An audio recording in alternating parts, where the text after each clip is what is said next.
Cool, flashy, and unique. That's Evasive Assist in Zenless Zone Zero, but only visually. The screen flashes. Time slows down into a sleek cinematic matrix effect, and your agent glides across the battlefield in style.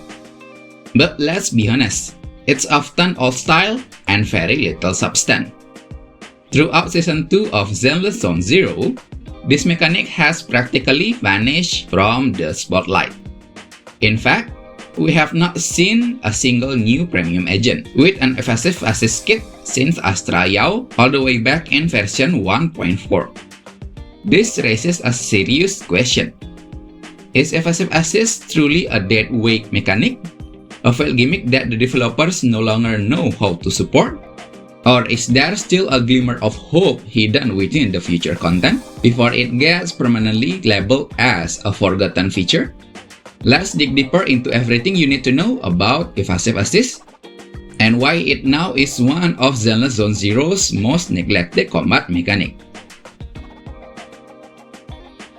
Evasive Assist is part of two defensive assist systems in Zenless Zone Zero. Both are designed to support different playstyles. Defensive Assists act as direct parry. It allows players to stop incoming attacks and immediately retaliate. Meanwhile, Evasive Assist functions more like an overclock mechanic instead of blocking attacks. It slows down time and gives player a brief window to launch additional attacks during the vital few state. Unlike Defensive Assist, Evasive Assist does not provide bonus days multipliers because its purpose is supposedly to create freedom of action rather than directly counter enemy attacks. In theory, this sounds interesting. Players can use this small slow motion window to swap characters, use EX specials, activate buffs, refresh setups, or continue attack strings before enemies recover from the time slowdown. This freedom creates a combat experience that feels completely different from Defensive Assist and gives certain agents a more stylish and fluid gameplay look. Well, that's on paper. The problem is that the mechanic rarely feels impactful enough to justify its benefit. The vital few duration is simply too short. In many situations, the entire slow motion window ends immediately after performing an assist follow-up, leaving almost no room to fully capitalize on the mechanic. The lack of days contribution also prevents Evasive Assist from becoming a meaningful tool, even for stun agents. Take Pulchra as an example. She is currently the only stun agent in the game burdened with an Evasive Assist instead of Defensive Assist. While Pulchra functions perfectly fine with Evasive Assist, she naturally falls behind other stun agents, because Evasive Assist contributes almost nothing toward one of Stunner's most important jobs, building days efficiently.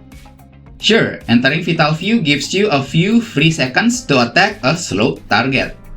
However, because the enemy is merely slowed, not interrupted, you are not actually stopping their attack sequence the way Defensive Assist does.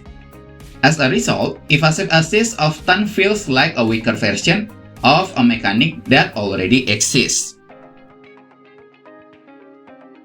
Throughout version 2, enemy and boss design heavily favored parry-based gameplay. Defensive Assist effectively became a universal win button. They completely interrupt enemy attack loops, deal significant days damage, create safe counterattack opportunities, and allow players to maintain offensive pressure without losing momentum. Evasive Assist agents receive none of these advantages. The situation becomes even worse when the developers introduce certain attack sequences that no longer consume assist points when parried correctly. This change turned Defensive Assist into an entirely positive mechanic with virtually no downside. Meanwhile, bringing an Evasive Assist character became a mechanical disadvantage rather than a strategic choice. This issue becomes especially frustrating when facing enemies with miasma shields, armor mechanics, or bosses that specifically reward consecutive parries. Defensive Assist directly contributes toward breaking this mechanic. Evasive Assist often does not. Take Astra Yao as an example. Simply having one Evasive Assist agent in your team can disrupt optimal parry chains because you now need to carefully manage timing to parry while swap timing to Astra so she would not mess up the parry sequences. In some situations, triggering an Evasive Assist may not even count as properly countering the enemy mechanic. Even when certain encounters technically allow Evasive Assist interactions, the experience often feels chaotic and unreliable if your timing is not perfect. For many of the newer enemies introduced throughout Season 2, Evasive Assist characters feel like a dead weight when it comes to handling core combat mechanics. Players using standard investment teams will frequently encounter parry-focused sequences in the game content, making Defensive Assist consistently more valuable than Evasive Assist. Instead of feeling like two equally viable defensive systems, the game often treats Defensive Assist as clearly superior. To be fair, there are small signs of improvement. Some recent bosses have started incorporating Evasive Assist into their counter mechanics. This is a step in the right direction. However, the fundamental problems still remain. The Vital Few duration is too short, and the mechanic still lacks meaningful daze contribution. If Evasive Assist is supposed to be an alternative to Defensive Assist, it needs stronger rewards. One possible solution would be increasing daze build-up during Vital Few. This would compensate for the loss of parry-based daze generation, and make Evasive Assist more attractive for stun-focused gameplay. Another possibility would be giving Evasive Assist exclusive utility. For example, increase attack speed after triggering Vital Few, additional energy generation or faster adrenaline recovery, increase decibel generation or temporary damage bonuses after a successful Evasive Assist. Any of these rewards would help Evasive Assist feel valuable, rather than simply being a slower version of defensive mechanic. The ideal future for this mechanic will be designed around exploiting Vital Few advantages.